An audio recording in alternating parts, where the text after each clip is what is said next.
जी अस्सलाम वालेकुम। कैफ 6 आज का लेक्चर आगाज़ करते हैं। Lecture number 73। आज के लेक्चर में आपको होम असाइनमेंट में वॉल्यूम 2 के क्वेश्चन दिए गए थे, 2 5 रुपये के क्वेश्चन थे, उनको डिस्कस करेंगे। फिर इसके बाद हम इंटरेस्ट रेट हैजिंग आज स्टार्ट करेंगे। इंटरेस्ट रेट हैजिंग में हमने 3 टेक्निक सीखनी है, फॉरवर्ड, फ्यूचर्स और ऑप्शंस।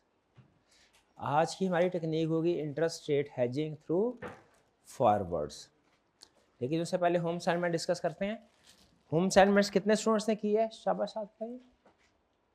चलिए, इसमें कोई प्रॉब्लम? क्वेश्चन नंबर 4 में कोई प्रॉब्लम? 5 में कोई प्रॉब्लम? Part B. चलिए ब्रीफली डिस्कस कर लेते हैं क्वेश्चन 4 को भी। कह रहा है assume today is first number 22। ये हमने किया तो नहीं था? अच्छा ये 3 है, सॉरी ठीक है, मुझे भी लग रहा था ये किया है। क्वेश्चन 4 ये है पेबल्स का, money market hedging through payable. क्या क्वेश्चन की इंफॉर्मेशन से पता चल रहा है कि मनी मार्केट हैजिंग है? कैसे पता चल रहा है मनी मार्केट हैजिंग है? उसने इंटरेस्ट रेट्स दिए हुए हैं, डिपॉजिट रेट्स और बोरोइंग रेट। रिक्वायर्ड कर रहा है construct money market hedge and determine the effective exchange rate. Money market hedge construct करें और इफेक्टिव रेट कैलकुलेट करें। Recommend whether hedge would be beneficial for FSL. Construct money market hedge का मतलब क्या है? वो मनी मार्केट हैजिंग के जो स्टेप्स है ना, सेटअप द हैज कह रहा है, वो बताइए कौन से वाला स्टेप? Setup the has. ठीक है, हाँ जी। उसमें हम वो कहते हैं ना क्या, डिस्काउंट, कन्वर्ट और बारो, सॉरी डिस्काउंट, कन्वर्ट और ऐड इंटरेस्ट, ये 3 स्टेप्स थे, वो करने हैं। इफेक्टिव एक्सचेंज रेट कह रहा है कैलकुलेट करो। ये कैसे होगा? जो इंटरेस्ट ऐड करके अमाउंट आएगी उसको डिवाइड कर देना फॉरेन करेंसी से, वो हमारा इफेक्टिव एक्सचेंज रेट होता है। अच्छा, ये जो स्टेप कह रहा है recommend whether the hedge would be beneficial for FSL, ये कैसे डिसाइड होगा? हाँ जी, आप हेज करके जो इफेक्टिव रेट होगा उससे देखेंगे कि क्या वो मार्केट रेट, जो सेटलमेंट डेट का मार्केट रेट है, आज का मार्केट रेट स्पॉट रेट नहीं, सेटलमेंट डेट 6 महीने बाद, अगर 6 महीने का हेज है, 6 महीने के बाद का जो मार्केट रेट है वो ज्यादा है या कि आज का रेट ज्यादा है। रिसीट के केस में अगर इफेक्टिव रेट ज्यादा है और सेटलमेंट डेट का मार्केट रेट कम है, रिसीट की बात कर रहा हूं, फॉरेन करेंसी रिसीट के केस में, तो हमारे लिए हेजिंग बेनिफिशियल है। रिसीट के केस में अगर इफेक्टिव रेट ज्यादा है तो हेजिंग से इफेक्टिव रेट जो निकला वो ज्यादा है, मार्केट रेट 3 महीने बाद वाला कम है, सेटलमेंट डेट वाला कम है, तो उसका मतलब हेजिंग से हमें अच्छा रेट मिल गया, हेजिंग बेनिफिशियल है। और अगर मार्केट रेट ज्यादा हुआ तो फिर हेजिंग बेनिफिशियल नहीं है, नॉट हेजिंग बेनिफिशियल है। इसी तरह फॉरेन करेंसी पेबल के केस में अगर इफेक्टिव रेट कम निकला और सेटलमेंट डेट पे एक्सचेंज रेट ज्यादा निकला, फिर बताइए हेजिंग फेवरेबल है या नहीं? क्योंकि आपको कम पैसे पे कर रहे हैं, इफेक्टिव रेट कम है। पेमेंट का केस है, पेमेंट के केस में कम रेट बेहतर है, रिसीट के केस में ज्यादा रेट बेहतर है। तो इस तरीके से डिसाइड होगा। अगर पेमेंट के केस में मार्केट रेट ज्यादा है और हेजिंग वाला रेट कम है तो ये फेवरेबल। चलिए, तो आइए स्टार्ट करते हैं। अच्छा मुझे बताइए हेजिंग के 3 स्टेप्स कौन से हैं? Discount, convert, add interest. Discount, convert, add interest. अगर फॉरेन करेंसी रिसीट का केस हो तो discount at the rate of borrowing rate, convert और add interest local currency deposit rate. और ये कौन सा केस है? ये फॉरेन करेंसी पेबल वाला केस है। तो इसमें हमारा कैसे होगी हेजिंग? फॉरेन करेंसी पेबल की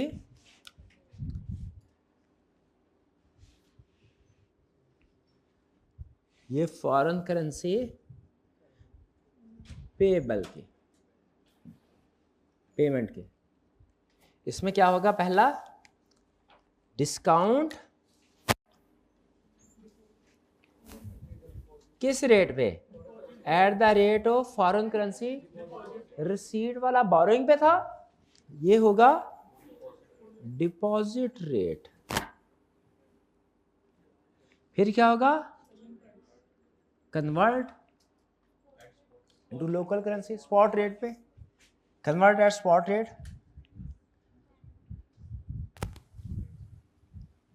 और फिर क्या होगा, add interest at the rate of local currency.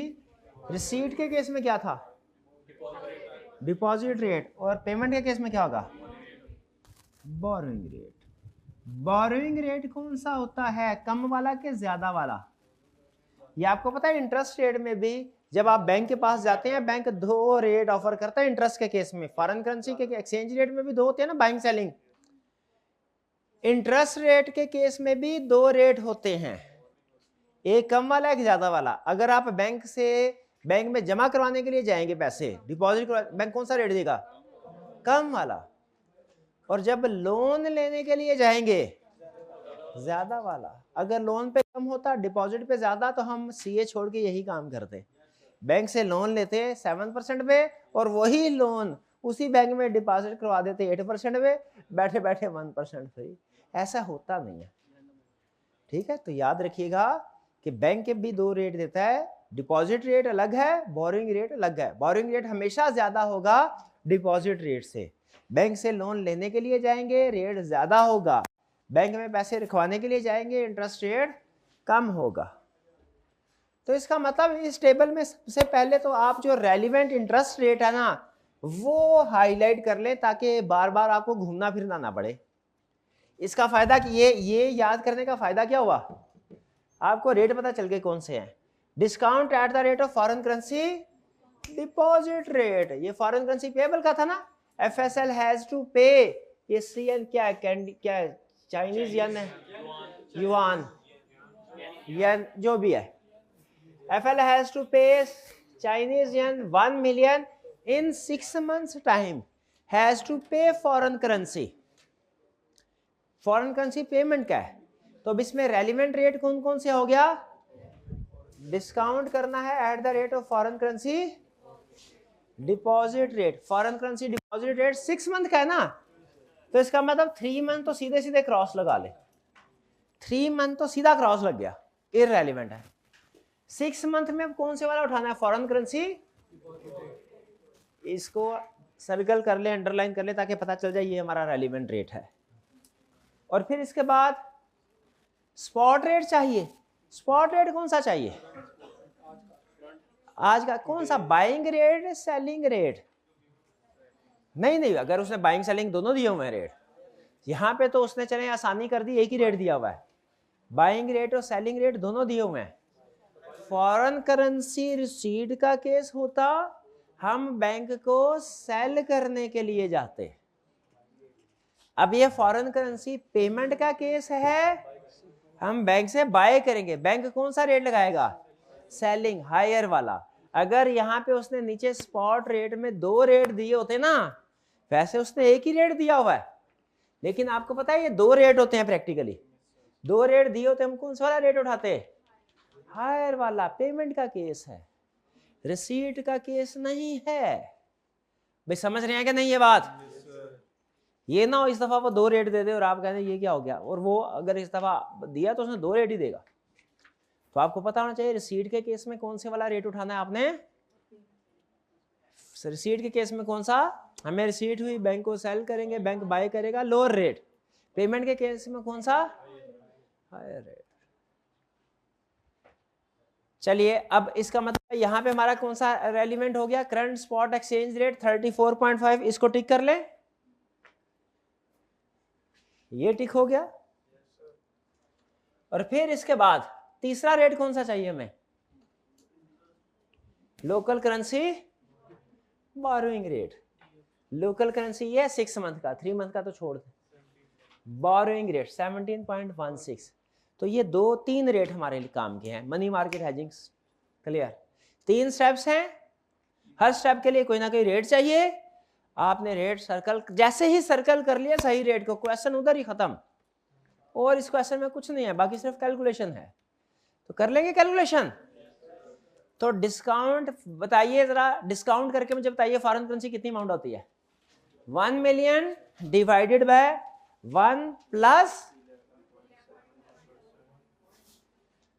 11.71 multiplied by 6/12। जहाँ पे इंटरेस्ट रेट होता है पीरियड से तो मल्टीप्लाई करना पड़ेगा। जहाँ पे इंटरेस्ट रेट होता है पीरियड से तो मल्टीप्लाई करना पड़ेगा। जहाँ पे इंटरेस्ट रेट होता है पीरियड से तो पीरियड से मल्टीप्लाई करना पड़ेगा, लोन पीरियड से।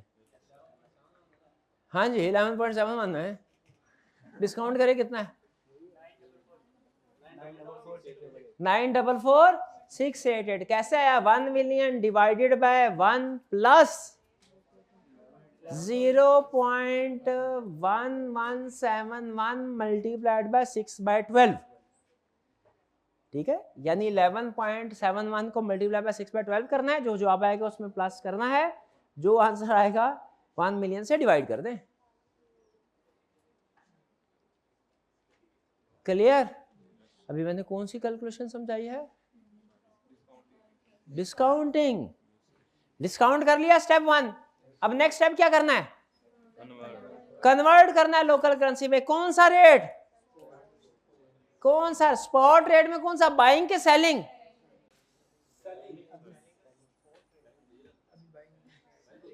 हमने पेमेंट करनी है।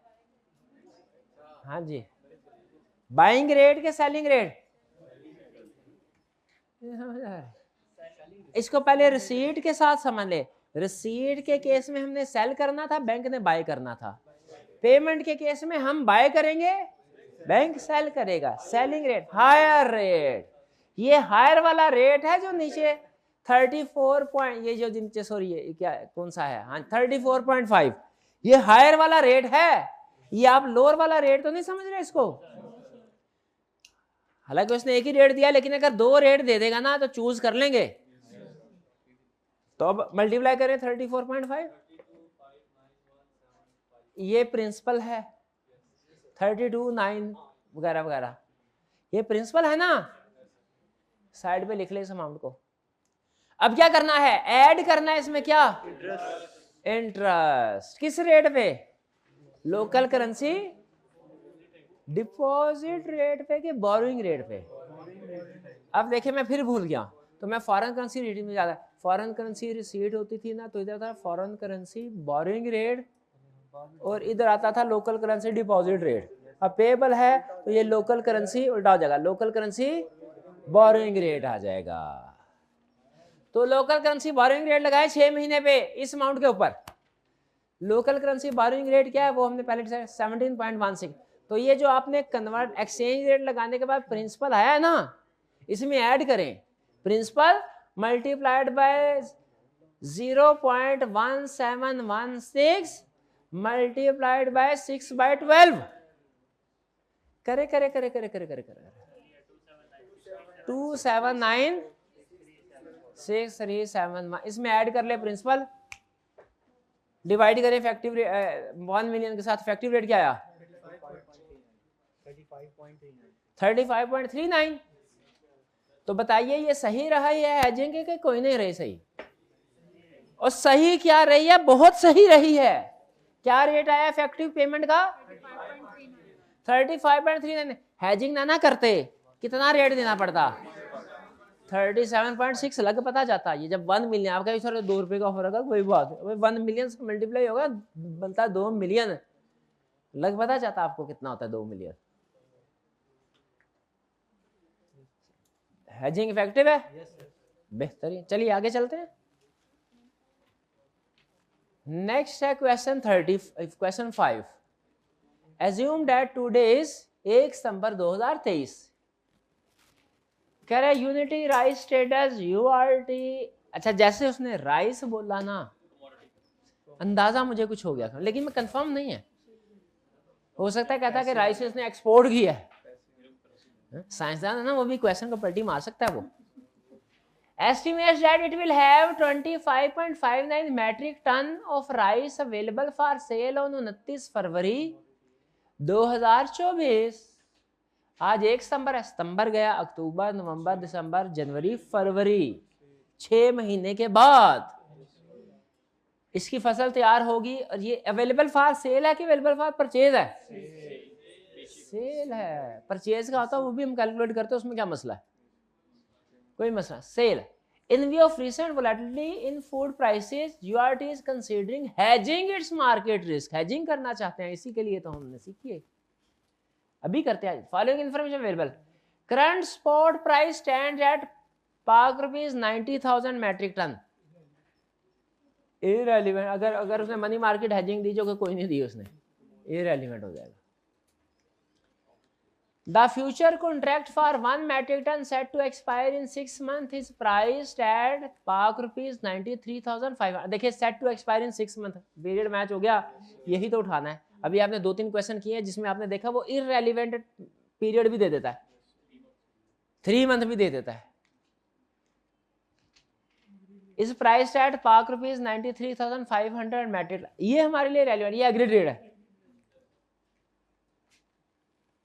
लेकिन फ्यूचर के केस में फॉरवर्ड का नहीं है।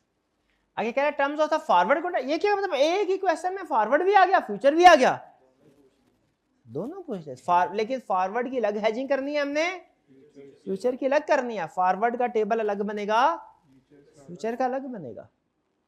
Terms of the forward contract for 1 metric ton with 6 month expiry is as follows. Buy और सेल। अब यहाँ पे फिर वही चक्कर है, बाय रेट भी है सेल रेट भी है, कौन सा उठाए? अकड़ बकड़ बम्बे वो 80 90 पूरा 100। सेल उठा, ऐसे उठाना है, कैसे उठाना है भाई? हमने सेल करना है तो दूसरी तरफ जो मार्केट डेरिवेटिव मार्केट में बंदा बैठा है उसने क्या करना है? बाय करना है। तो हमें कौन सा रेट मिलेगा? बाय रेट मिलेगा, लोअर वाला 93,600। कोई भी चीज खरीदने जाएंगे ज्यादा की मिलेगी, बेचने जाएंगे हम बेचने जा रहे हैं कम। बहरहाल तो हमारे लिए रेलिवेंट रेट को टिक लगा ले ताकि जब कैलकुलेशन करें उसमें कंफ्यूज ना हो, बार बार सोचना ना पड़े। हमारे लिए बाय और सेल में से दोनों में से रेलिवेंट रेट क्यों है? हम तो ऊपर सेल करने जा रहे हैं, सेल करने जा रहे हैं तो नीचे सेल रेट क्यों नहीं उठाया? हाँ, बैंक वाला या डेरिवेटिव वाला जो उधर बैठा है, ब्रोकर बैठा है जो उधर, ब्रोकर तो बाय करेगा, हम सेल करेंगे। ब्रोकर, ये रेट ब्रोकर ने निकाला है तो बाय को टिक लगा ले, कहीं बाद में गलती से हम सेल वाला ना उठा ले। कह रहा determine the outcome using the future and forward contract hedging strategy assuming that spot rate on 29 February is expected to be Pak rupees 87,500। Forward का बताइए क्या होगा? फॉरवर्ड का रेट तो मैं अभी बता देता हूँ, इफेक्टिव रेट क्या होगा? 93,600। परफेक्ट हेजिंग होती है। लेकिन अगर गेन या लॉस कैलकुलेट करना पड़े कर लेंगे। कैसे करेंगे? टेबल बनाया है आपने? कितने स्टूडेंट्स ने इस क्वेश्चन में फॉरवर्ड का बाकायदा पूरा टेबल बनाया है और कितनों ने शॉर्टकट लगाया है? फॉरवर्ड परफेक्ट हेजिंग होती है और ठीक है, यही रेट। गेन लॉस कैलकुलेट किया है ना, तरीका सलीका यही है हेजिंग का कि टेबल तो बनाए। गेन या लॉस कैसे कैलकुलेट किया? टेबल बना। ओके, तो फॉरवर्ड में eight the rate of market seat कितनी होगी? 25.59 मल्टीप्लाई बाय 87,500। पहला ये आ गया मार्केट सीट, फिर गेन आएगा कि लॉस आएगा? मैं देख लूं। सारे 87,500 में माल बेच के जा रहे होंगे और मैं 93,600 पे, तो मेरे लिए बेनिफिशियल आई, तो मेरा गेन है। तो मैं क्या करूंगा? 93,600 माइनस 87,500 मल्टीप्लाइड बाय, ये मेरा टोटल गेन होगा। आ गया? ऐड करके इफेक्टिव रेट। कोई प्रॉब्लम? भैया आपको प्रॉब्लम है ना? फॉरवर्ड हो गया, इफेक्टिव। फ्यूचर नहीं हुआ था, वो भी कर लेते हैं, परेशान क्यों होते हैं? फ्यूचर में बताइए नंबर ऑफ फ्यूचर कितने चाहिए? नंबर ऑफ फ्यूचर 1 टन का है ना कॉन्ट्रैक्ट, तो 25.59 फ्यूचर चाहिए, है ना? स्टैंडर्डाइज होता है 26 फ्यूचर, 25 के साथ भी कर लिया एग्जाम में गलत नहीं होगा क्वेश्चन, लेकिन बेहतर है राउंड ऑफ करें तो अब हाँ, जो क्लोजेस्ट हो वो कर ले, 26 कर लेते हैं जी, 26, ठीक है जी। अच्छा फिर इसके बाद हमने 26 बाय किए कि सेल किए? स्ट्रेटजी क्या बनेगी? सेटअप स्ट्रेटजी सेटअप करें। Sell 26 futures of rice of 6 months at the rate of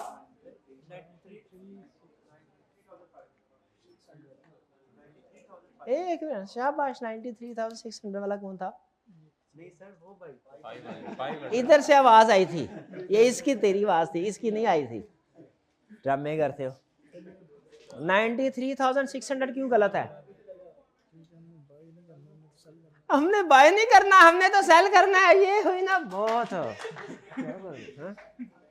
वो हम हैजिंग करने हैं फ्यूचर की, वो रेट फॉरवर्ड का है, 93,600 फॉरवर्ड का रेट है, हम हैजिंग कर रहे हैं फ्यूचर की, फ्यूचर का रेट ये रहा 93,500, तो ये 93,500 रेट क्यों लेंगे? ये चीज क्योंकि हम फ्यूचर की हैजिंग बना रहे हैं। ठीक, अब इसके बाद रिसीट्स क्या आएगी? रिसीट वो तो वही आएगी, रिसीट मार्केट रेट पे। क्या रिसीट क्या आएगी? ये टेबल में पहला जो है रिसीट, ये क्या आएगी?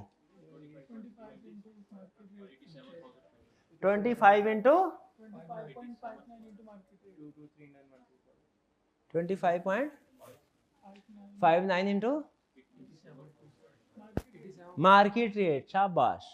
फिर इसके बाद क्या होगा? गेन के लॉस। सारी दुनिया 87,500 के हिसाब से बेच के जारी होगी, हम बेचेंगे 93,500, गेन होगा। गेन की अमाउंट क्या होगी? 93,500 माइनस 87,500 मल्टीप्लाइड बाय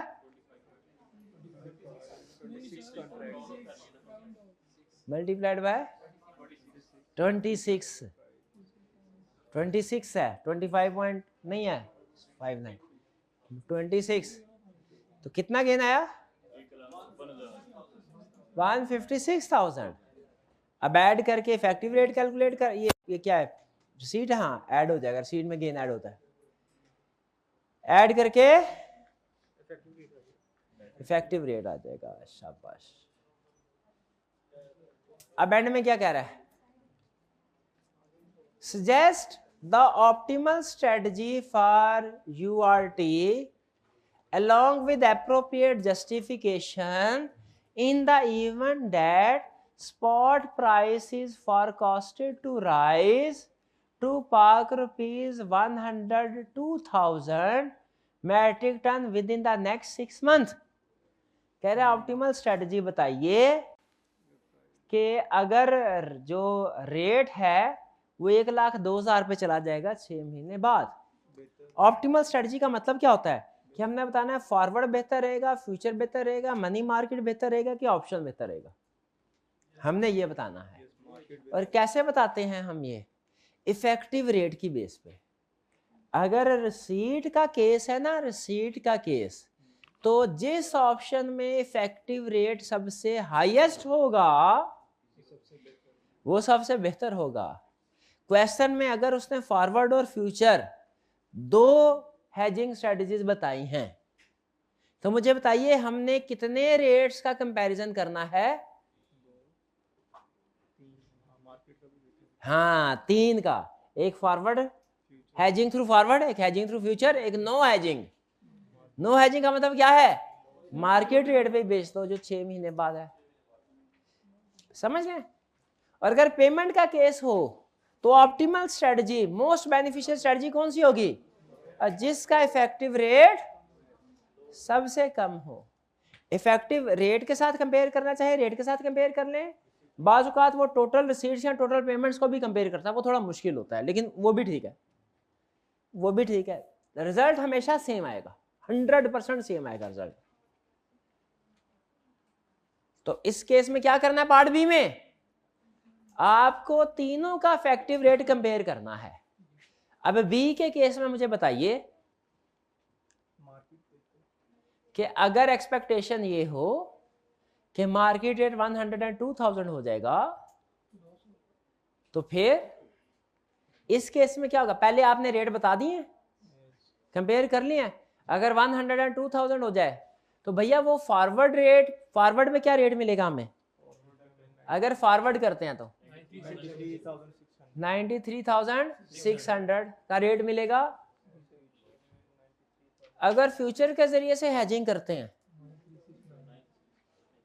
फ्यूचर के जरिए से हैजिंग करते हैं, फिर जी बहन जी फिर आपसे पूछें, फ्यूचर के जरिए हैजिंग करेंगे फिर क्या रेट मिलेगा, फ्यूचर के जरिए हैजिंग करेंगे फिर इफेक्टिव रेट क्या होगा, फॉरवर्ड के जरिए हैजिंग करें इफेक्टिव रेट 93,600 होता है। हाँ, तो फ्यूचर के जरिए हैजिंग करेंगे तो वो 93,500 के लगभग होगा। लगभग क्यों कह रहा हूं, राउंड ऑफ किए होंगे। और अगर मार्केट में जाएंगे बी वाली ऑप्शन में, फिर क्या रेट मिलेगा इफेक्टिव रेट,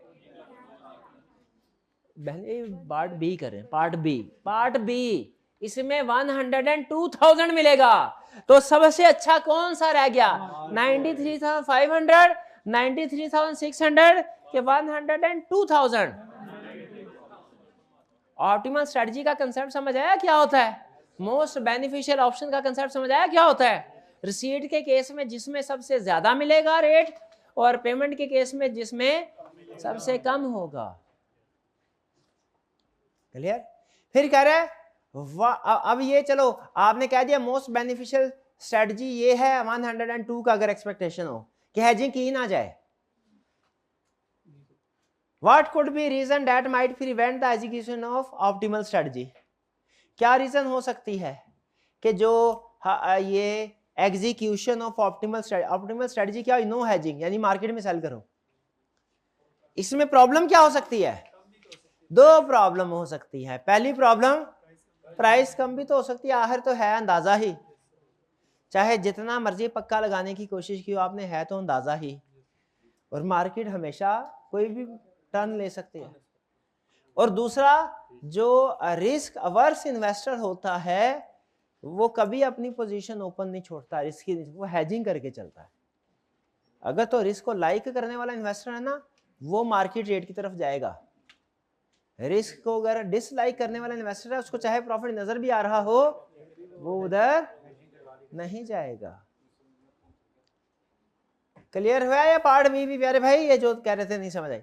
पार्ट बी के दो हिस्से हैं, एक हिस्से में कह रहा है बताओ कि सबसे बेहतर कौन सी ऑप्शन रहेगी, और दूसरा उस सबसे बेहतर ऑप्शन में क्या मसला हो सकता है। तो भाई वो एक्सपेक्टेशन है 102 पे जाएगी, हो सकता है 62 पे आ जाए। स्टॉक एक्सचेंज धड़ाधड़ बढ़ रही है, वो 80 क्रॉस कर गई, लेकिन अभी कुछ पता नहीं 100 पे, हो सकता है 50 पे पहुंच जाए, और पास में ऐसे होता रहा कई दफा। तो बहरहाल एक्सपेक्टेशन है अच्छा अच्छी जाएगी शायद, लेकिन अनसर्टेनिटी तो स्टिल है।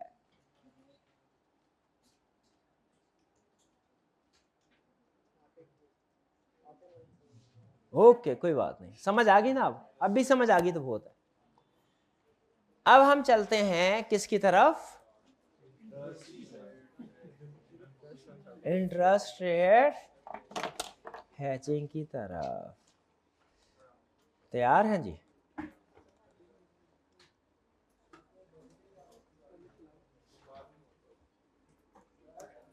हाँ जी, ये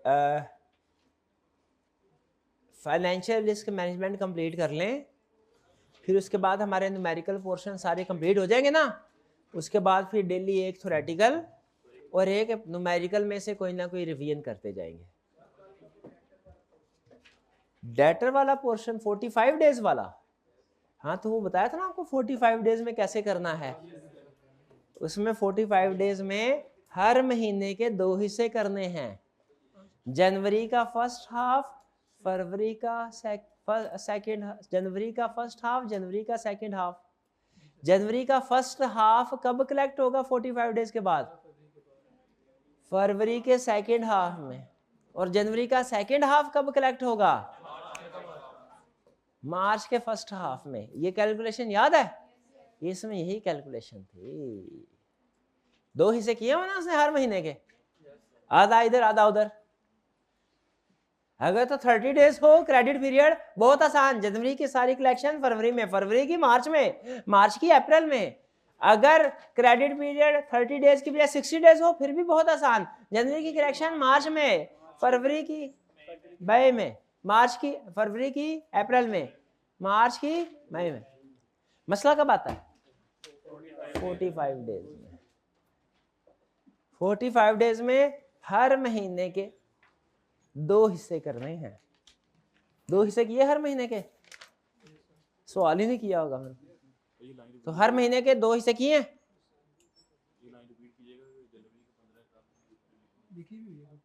लिखी हुई है। जब क्रेडिट पीरियड 45 डेज हो, हर महीने की क्रेडिट सेल के 2 हिस्से करने हैं, यानी डिवाइड करना है 2 से, हाफ आधा आधा करना है। 15 तारीख तक अलग, 15 से पहले अलग, 15 से बाद अलग। फर्स्ट हाफ ऑफ जनवरी की कलेक्शन होगी सेकेंड हाफ ऑफ फरवरी, और सेकेंड हाफ ऑफ जनवरी की कलेक्शन होगी फर्स्ट हाफ ऑफ मार्च। चलिए जी, interest rate hedging through forward करें स्टार्ट। तैयार हैं? यह आपके लिए नया कंसेप्ट होगा, इसमें नई चीजें होंगी, सीखने के लिए तैयार हैं? चलिए फिर आइए स्टार्ट करते हैं। Feature forward rate agreement. Forward क्यों बोला इसने? फीचर्स में फॉरवर्ड क्यों बोला? क्योंकि हेजिंग फॉरवर्ड के जरिए से हो रही है। रेट क्यों बोला? इंटरेस्ट रेट की हेजिंग हो रही है। एक्सचेंज रेट की थोड़ी हो रही। एक्सचेंज रेट की होती तो वो करेंसी बोलता।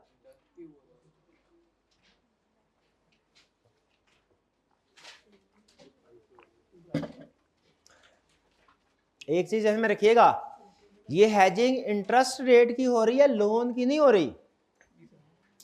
हालांकि होता है इंटरेस्ट लोन पे है, हेजिंग किसकी हो रही है? मसला क्या है? मैं हूं परेशान। पूछा भाई ने क्यों परेशान है सर आप? नहीं पूछा, शाबाश, तो क्लास खत्म, जाए छुट्टी होगी।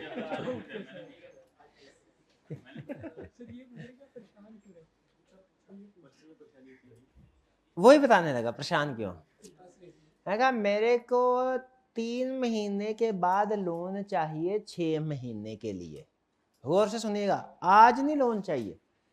आज लोन चाहिए तो मसला ही कोई नहीं, बैंक के पास जाओ, आज ही एग्रीमेंट करो। आज जो एग्रीमेंट होगा ना 6 महीने के लिए, वही फिक्स रेट रहेगा। बैंक के साथ जब आप एग्रीमेंट साइन कर लेते हैं ना, बैंक के साथ जिससे लोन लेना है, बैंक के साथ एग्रीमेंट साइन कर लेते हैं, जो रेट एग्री हो जाता है 6 महीने साल वही चलेगा। मैंने कहा मसला मेरा ये नहीं है, अगर आज ही लोन लेना होता मसला ही कोई नहीं, स्पॉट रेट के ऊपर एग्रीमेंट होता, कहानी उधर ही खत्म। मसला यह है मुझे 3 महीने के बाद लोन लेना है, और स्टेट बैंक तो हर महीने 2 महीने बाद पता चलता है रेट बढ़ा दिया है। इस वक्त कोई 22% चल रहा है, मुझे शक है 3 महीने बाद 25% ना हो जाए। मैं इसलिए परेशान। तो उसने कहा सर अभी लोन ले लें। उसने कहा, मैंने कहा खुदा का, वो अभी थोड़ी पैसे चाहिए, अभी पैसे नहीं चाहिए, पैसे चाहिए 3 महीने बाद। अभी अगर मैं ले भी लूंगा पैसे तो मुझे 3 महीने का बड़ा इंटरेस्ट पड़ता रहेगा, तो अभी लोन नहीं लेना मैंने। लोन कब लेना? 3 महीने बाद। और कितने अरसे के लिए? 6 बार। ये जहन में रखिएगा, लोन चाहिए मुझे 3 महीने बाद 6 महीने के लिए। लोन चाहिए 3 महीने बाद 6 महीने के लिए। यानी अगर आज 1 जनवरी है ना, जनवरी फरवरी मार्च अप्रैल, मुझे लोन चाहिए होगा 1 अप्रैल में, ठीक है, 3 महीने बाद 6 माह के लिए, 30 सितंबर 9वें महीने तक। तीसरे महीने के बाद 9वें महीने तक मेरे को लोन चाहिए, 6 महीने का, 6 महीने का, ठीक है। अगर आज ही लोन चाहिए होता हेजिंग की जरूरत ही ना पड़ती। अब मैं परेशान हूं, कहा no problem sir, hedging market में आइए, डेरिवेटिव मार्केट में आइए, उसमें लोग आपको आज ही रेट फिक्स कर देंगे, एग्रीमेंट कर लेंगे कि आप 3 महीने बाद जब जाएंगे लोन लेने के लिए आपको 20% ही लोन मिलेगा, 20% पे, फर्ज कीजिए आजकल 20% है, और मैं डर रहा हूं कि 25 पे ना चला जाए। कहानी समझ आ गई? इस एग्रीमेंट को कहते हैं, जो अब मैं डेरिवेटिव मार्केट में जाऊंगा, फॉरवर्ड मैंने चूज किया, अगर फ्यूचर नहीं, कौन सा? फॉरवर्ड, तो उसको कहते हैं फॉरवर्ड रेट एग्रीमेंट। क्या बोलते हैं? Forward rate agreement. Forward rate agreement एक हेजिंग थ्रू फॉरवर्ड का एग्रीमेंट है जिसमें इंटरेस्ट रेट को हेज किया जाता है। फॉरवर्ड रेट एग्रीमेंट क्या है? इसमें लफ्ज फॉरवर्ड क्या बता रहा है? हेजिंग कौन सी है? इसमें लफ्ज रेट क्या बता रहा है? इंटरेस्ट रेट को हेज कर रहे हैं। Forward rate agreement, forward rate agreement का एक नाम होता है। कुछ लोगों के नाम छोटे होते हैं, कुछ के नाम बड़े होते हैं, ऐसा ही है। आपको कोई बड़े नाम पे इतराज तो नहीं है? फॉरवर्ड रेट एग्रीमेंट का जो पूरा नाम है ना, वो है फॉरवर्ड ₹5M3, इसको क्या बोलते हैं? डैश स्लैश, स्लैश तो ऐसी होती है, डैश तो वो होती है दूसरी नीचे होती है, इसको हाइफन बोलते हैं शायद, चलें डैश बोल देते हैं। 3-9, वैसे डैश के बजाय वी भी यूज होता है, 3v9, बहरहाल 3-9 FRA @ 5%। इसको सुन लें, इसका मतलब क्या है, इस नाम का मतलब समझ लें क्या है। FRA का मतलब है फॉरवर्ड रेट एग्रीमेंट, @ 5% का मतलब है एग्रीड इंटरेस्ट रेट 5% हुआ है, यानी ये जो इफेक्टिव रेट मेरा क्या निकलेगा? 5%। समझ रहे? FRA @ 5% समझ आ गया? FRA मतलब फॉरवर्ड रेट एग्रीमेंट, 5% मतलब एग्रीड रेट 5% होगा, गारंटी मिलेगी मुझे कि मेरा इफेक्टिव रेट 5%। और 3v9 या 3-9 का मतलब क्या है कि ये जो मैं जिस इंटरेस्ट रेट को हेज कर रहा हूं ना, यानी जो रेलिवेंट लोन है, वो लोन की अमाउंट है 5 मिलियन, और वो लोन लूंगा मैं 3 महीने बाद और पे करूंगा 9 महीने बाद। लूंगा लोन 3 महीने बाद, पे करूंगा 9 महीने के बाद। इसका मतलब है लोन कितने अरसे के लिए लिया? 6 महीने के लिए। ये 3-9 की साइंस समझ आई? 3 का मतलब लोन लूंगा कब? 3 महीने बाद। 9 का मतलब लोन वापस कब करूंगा? 9 महीने बाद। तो इसका मतलब क्या हुआ? कितने अरसे का लोन पीरियड है? 6 महीने। तो आप कहे सर इतनी मुश्किल की क्या जरूरत है, 9 में से माइनस करें 3, 6 आ गया। अच्छा कूल लग रहा है, ओके ओके ओके। 3v9 का मतलब लोन लूंगा 3 महीने बाद, वापस 9 मंथ्स के बाद। ड्यूरेशन ऑफ लोन क्या हुई?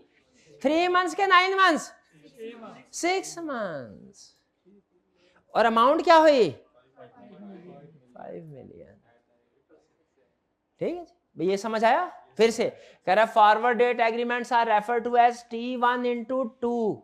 ये मैंने आपको बताया ना, ये माइनस भी यूज होता है, वी भी यूज होता है, मल्टीप्लाई भी यूज होता है। ये इसका शॉर्ट नेम है 3 × 9 FRA। 3 × 9 FRA का मतलब क्या है?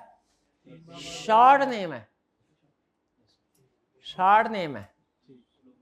ठीक है, हाँ जी, 3 × 9 FRA, जैसे क्यों ना, हाँ एब्रीविएशन, जैसे कहते हैं हम सलमान भाई, सलमान भाई, ठीक है, तो मोहम्मद सलमान पूरा नाम, तो ये सल्लू भाई।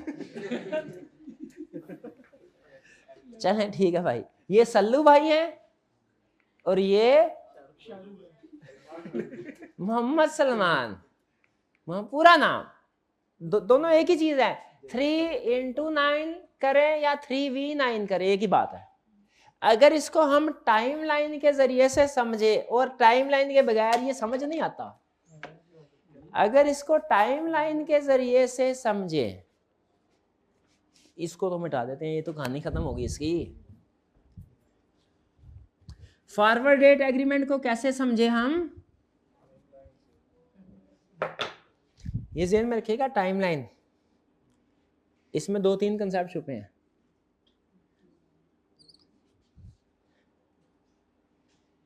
आज का टाइम पीरियड, आज के दिन को हम इन्वेस्टमेंट अप्रेजल में क्या बोलते थे, वाई नॉट, क्या बोलते थे, नहीं इससे पहले क्या बोला, ईयर नॉट। इसको हम टाइम नॉट बोल देते हैं। ईयर नॉट या टाइम नॉट एक ही चीज है। टी नॉट, ये टुडे है, ये क्या है, आज का दिन। ये है T1, 3 महीने बाद, और ये क्या होगा, T2, आज से 9 महीने बाद, और यहां से 6 महीने बाद। अब बस सोच के मुझे बताना, यहां पे सारा कंसेप्ट छुपा, ये बात समझ आई तो पूरी कहानी समझ आ गई, ये नहीं समझ आया, कुछ समझ नहीं आया। मुझे लोन कब लेना है, T0, T1 या T2, T1, ये कंसेप्ट पक्का कर ले। मैंने बैंक किसके पास जाके जो लोन एग्रीमेंट साइन करना है वो T1 पे करना है। कब करना है, मैं परेशान किस दिन हूं, T0। क्यों परेशान हूं, कि आज 20% रेट है, T1 तक जिस दिन मैंने लोन लेना है उस तक पहुंचने 25% ना हो जाए। और ये ज़हन में रखिएगा, T1 जब मैं बैंक के पास जाऊंगा, T1 पे लोन एग्रीमेंट साइन करूंगा, वो जो रेट उस लोन एग्रीमेंट में लिखा होगा पूरी ड्यूरेशन ऑफ लोन तक वही रेट चलेगा। तब मुझे परेशान होने की जरूरत नहीं, वो चेंज नहीं हो सकता। परेशान मैं इस पीरियड में हूं, इसके बाद तो लोन का रेट फिक्स हो जाएगा जो एग्रीमेंट में लिखा हुआ है, जो एक्चुअली एग्रीमेंट है, जो ट्रेड एग्रीमेंट है।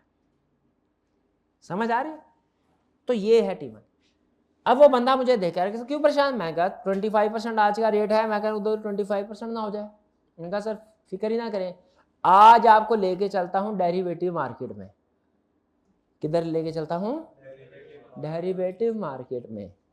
उधर जाके आपका करवाते हैं फॉरवर्ड डेट एग्रीमेंट, उसमें आपको रेट मिल जाएगा, वही फिक्स होगा।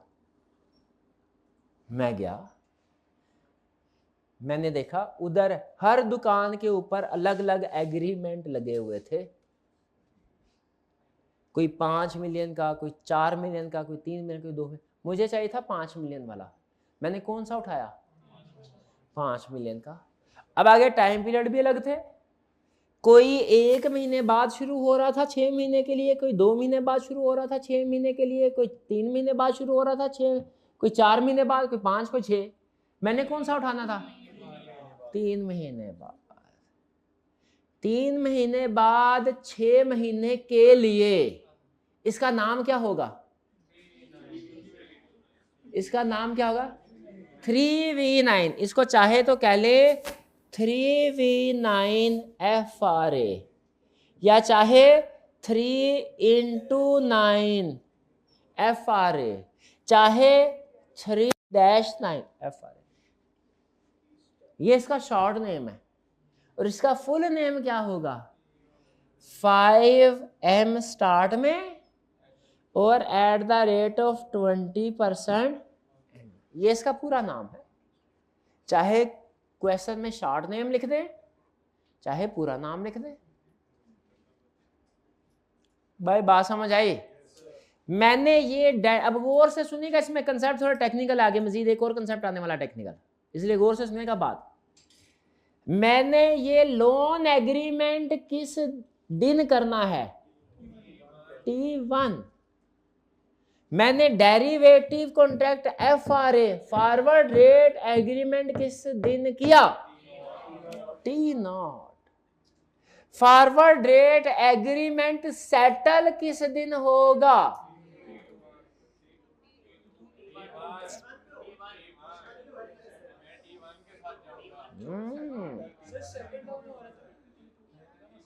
फॉरवर्ड रेट एग्रीमेंट कब सेटल होगा? ये सेटल होगा, याद रखिए, T1 पे। अब होगा कैसे सुनने, मैं सुकून से 3 महीने अपना काम शाम करता रहा। 3 महीने बाद में मैं गया मार्केट में, देखा रेट 25% हो गया था बोरिंग के। मैंने बैंक के साथ एग्रीमेंट किया। बैंक के साथ एग्रीमेंट किस रेट पे करूंगा? बैंक तो आपको पता है स्पॉट रेट जो चल रहा होगा उसी के ऊपर एग्रीमेंट करेगा। 25% किया। फिर मैं डेरिवेटिव मार्केट में पूछा, मैंने कहा हाँ भाई किधर है वो जिसके साथ एग्रीमेंट किया था? उन्होंने कहा ये दुकान है इसकी।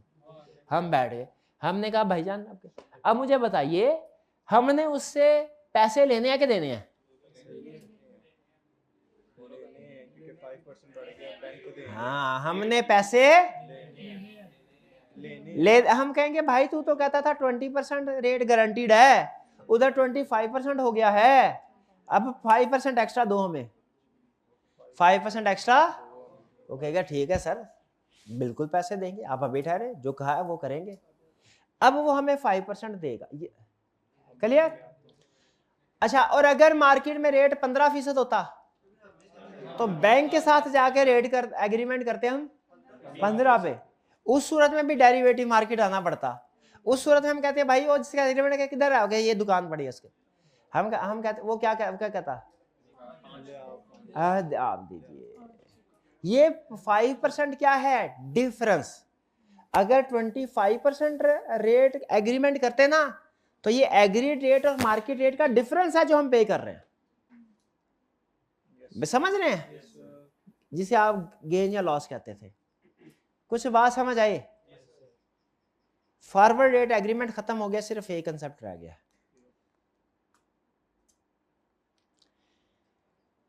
कि मैं उस डेरिवेटिव मार्केट वाले को एग्जैक्ट 5% नहीं दूंगा, कम दूंगा। है कोई माइका लाल जो सोच सके क्यों कम दूंगा?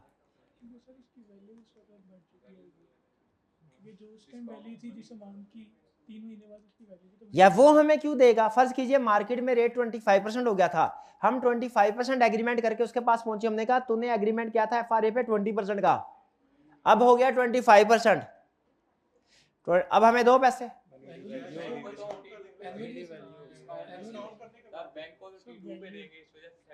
हाँ शाबाश।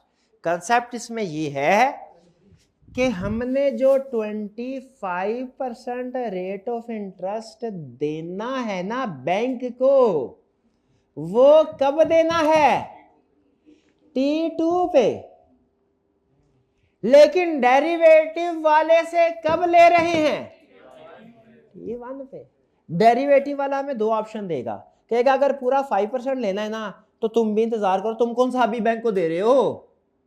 तुम कौन सा अभी दे रहे हो बैंक को? तुमने भी T2 पे देना है ना इंटरेस्ट 25%। तुम ऐसा करो 25% T2 पे जब दो तो 5% मेरे से ले लेना। पहली ऑप्शन ये।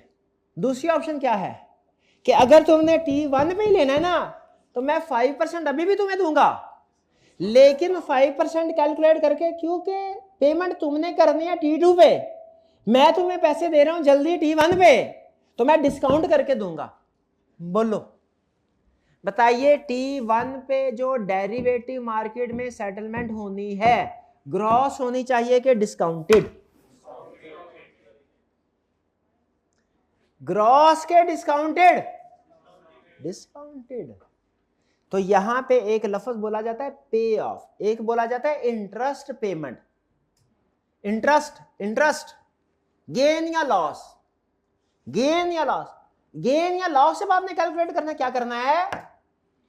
गेन या लॉस कैलकुलेट करना है जब आपने, तो आप ग्रॉस ही कैलकुलेट करें। लेकिन जब पे ऑफ कैलकुलेट करना है, जब पे ऑफ कैलकुलेट कर, पे ऑफ का मतलब एक्चुअली कैश, वो डिस्काउंट करना है। नहीं आई बात की समझ? नहीं है ना ना ना ना। आइए पढ़ते हैं, देखते हैं ये क्या कह रहा है। वो कह रहा है forward date agreements are agreements referred as T1 into T2 FRA। ये समझ आया आपको? T1 T2 FRA का मतलब क्या है? 4 into 6 FRA का मतलब क्या है? 4 महीने बाद लोन लेना है, 6 महीने बाद वापस करना है, तो मतलब कितने महीने के लिए ले रहे हैं? 2 महीने के लिए। ये इसका शॉर्ट नेम है। फुल नेम क्या है इसका? ₹5,000,039 FRA एट 5%। ये पूरा नाम है इसका। नाम क्लियर? नाम क्लियर भैया? फिर कह रहे in FRA only differential amount is paid. Forward date agreement में पूरा इंटरेस्ट पे नहीं होगा। अगर एग्रीड रेट 20% था, मार्केट रेट 25% है, तो फॉरवर्ड रेट एग्रीमेंट में इस हेजिंग में कितने परसेंट पे होगा? 5% एक्स्ट्रा। शाब या डिफरेंशियल कह ले तो बेहतर है, डिफरेंशियल 5%। समझ रहे हैं? ये लाइन समझ आए? इन FRA ओनली डिफरेंशियल। आप समझते हैं लोन ही रीपे होगा, वही लोन की हेजिंग तो हो ही नहीं रही, इंटरेस्ट की हेजिंग हो रही है। और इंटरेस्ट भी टोटल नहीं, वो डेरिवेटिव वाला डिफरेंस की सेटलमेंट करता है, टोटल की नहीं करता, कहता डिफरेंस की। ऊपर है तो मेरे से लो, नीचे है रेट तो मुझे दो।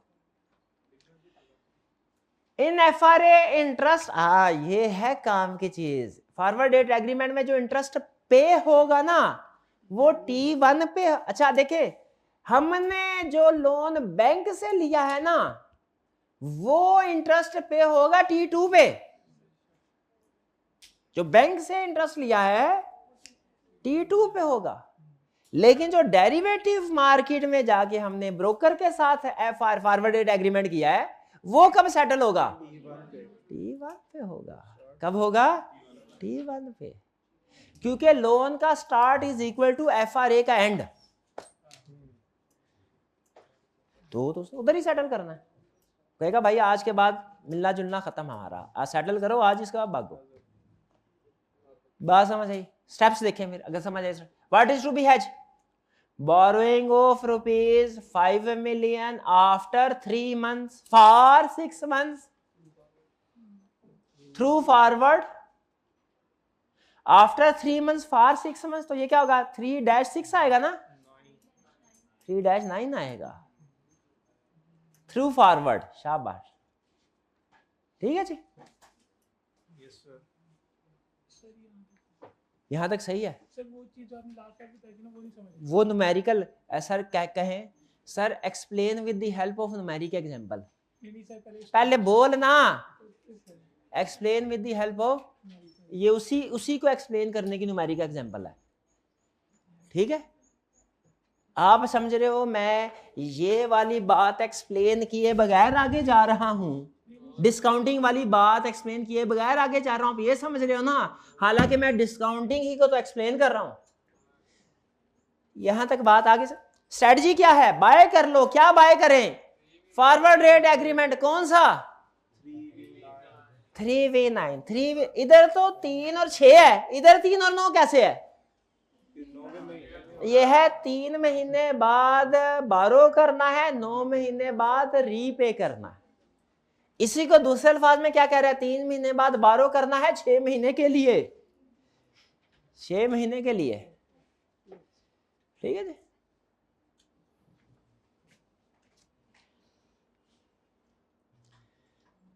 For 5 at the rate of borrowing. अच्छा अगेन इसी तरह क्वेश्चन में उसने अगर दिया हुआ बोरोइंग रेट अलग, डिपॉजिट रेट अलग, आपको पता है ये अलग अलग दे देता था, 2-2 रेट देता ना। बैंकिंग सेक्टर में भी 2-2 रेट होते हैं। तो जब बोरोइंग कर रहे हैं तो आपके लिए रेलिवेंट रेट कौन सा होगा? बोरोइंग वाला, जो ज्यादा वाला होता है कि कम वाला? ज्यादा वाला होता है पक्का। बारो करने जाए बैंक ज्यादा रेट लगाता है, डिपॉजिट करने जाए कम रेट। यस। अब गेन या लॉस कैसे कैलकुलेट करना है? जैसे नॉर्मली कैलकुलेट करते हैं, लोन की अमाउंट मल्टीप्लाइड बाय रेट का difference multiplied by period of loan 6/12। ये कितना हो जाएगा? गेन या लॉस। लेकिन ये गेन या लॉस निकलेगा T2 पे। किस पॉइंट पे? लेकिन इसकी सेटलमेंट कब होनी है? तो क्या करना पड़ेगा? T2 से T1 पे लाने करने का डिस्काउंट करना पड़ेगा। डिस्काउंटिंग आती है कि नहीं आती? कोई नहीं आती आपको। आती अभी पता चल जाता है, अभी पता चल जाता है, 5-10 मिनट के अंदर पता चल जाएगा डिस्काउंटिंग आती है कि नहीं। तो इसका देखे फॉर्मेट देखे वही है ना, बोरिंग है तो इंटरेस्ट पेमेंट आएगा, रिसीट थोड़ा ही आएगा। Interest payment eight the rate of, यानी T1 पे बैंक के साथ जिस रेट पे एग्रीमेंट करेंगे बैंक को तो इंटरेस्ट पेमेंट उसी रेट पे चाहिए। मार्केट बैंक को तो मार्केट रेट पे ही लोन एग्री होगा, वो मार्केट रेट पे इंटरेस्ट मिलेगा ना। कब मिलेगा? T2 पे, लेकिन मार्केट रेट में मिलेगा। अगर गेन हुआ है तो लेस कर दो, और अगर लॉस हुआ होता तो क्यों गेन को लेस क्यों कर रहे हैं? पेमेंट चल रही है, पेमेंट आउटफ्लो है, गेन इनफ्लो है, नेट होगा। ये चीज नेट पेमेंट आ गई। फिर इसके बाद इफेक्टिव रेट कैलकुलेट करना है। वो कैसे करना है? नेट पेमेंट को डिवाइड कर दो लोन की अमाउंट के साथ। और ये मल्टीप्लायर बाय पीरियड कहां से आ गया? ये पीरियड क्यों आया? क्योंकि रेट एनुअलाइज्ड कैलकुलेट करना है। ये इंटरेस्ट पेमेंट जो है ना आपकी, ये 6 महीने की है, हैं? याद आया? इसको इंटरेस्ट भाई खुद बताया, इफेक्टिव रेट पर एनम होना चाहिए कि 6 महीने का, लेकिन पेमेंट कितने की है? तो एनुअलाइज करना चाहिए। कैसे एनुअलाइज करने के लिए? पीरियड, इधर भी पीरियड है, इधर भी पीरियड है, क्योंकि इंटरेस्ट रेट है, साल से कम होगा। जहां जहां इंटरेस्ट रेट आएगा पीरियड तो आएगा, जहां जहां इंटरेस्ट रेट आएगा पीरियड की एडजस्टमेंट तो होगी, होनी चाहिए कि नहीं? क्यों भला? क्योंकि लोन का कम पीरियड का है। याद है फॉरवर्ड में कोई पीरियड नहीं था, उसमें कोई इंटरेस्ट रेट था ही नहीं। फ्यूचर में कोई पीरियड, कोई इंटरेस्ट रेट था ही नहीं। ऑप्शन में कोई इंटरेस्ट रेट था ही नहीं। मनी मार्केट हेजिंग में एक जगह पे पीरियड को यूज किया था हमने, याद है? एड इंटरेस्ट में। क्यों? वहां पे इंटरेस्ट, जहां जहां इंटरेस्ट रेट वहां वहां पीरियड। लिख ले लिख ले लिख ले, जहां जहां लिख ले, जहां जहां लिख ले, जहां जहां इंटरेस्ट रेट वहां वहां पीरियड, जहां जहां इंटरेस्ट वहां वहां पीरियड, जहां जहां इंटरेस्ट वहां वहां पीरियड, जहां जहां इंटरेस्ट।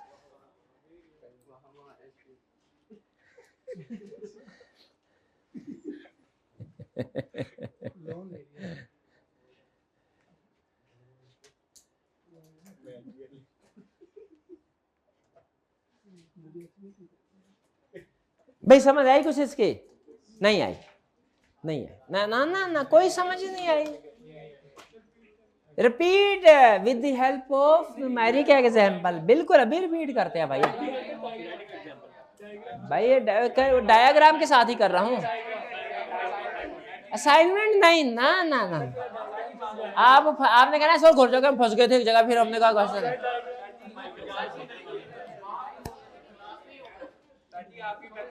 10 मिनट के क्या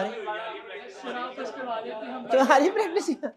अच्छा एंड में इमोशनल डायलॉग बोलते हैं। चलिए कोई बात नहीं, आप ही कर लें, क्लास में बैठे बैठे करनी है प्रैक्टिस, घर नहीं जाने दूंगा। कर अभी कर, शोर ना बचा, कर प्रैक्टिस। मैंने क्वेश्चन कराए बगैर नहीं घर जाने देना। भाई इधर खड़े हो जाए, जो बाहर जाने लगेगा गोली मार दे उसको।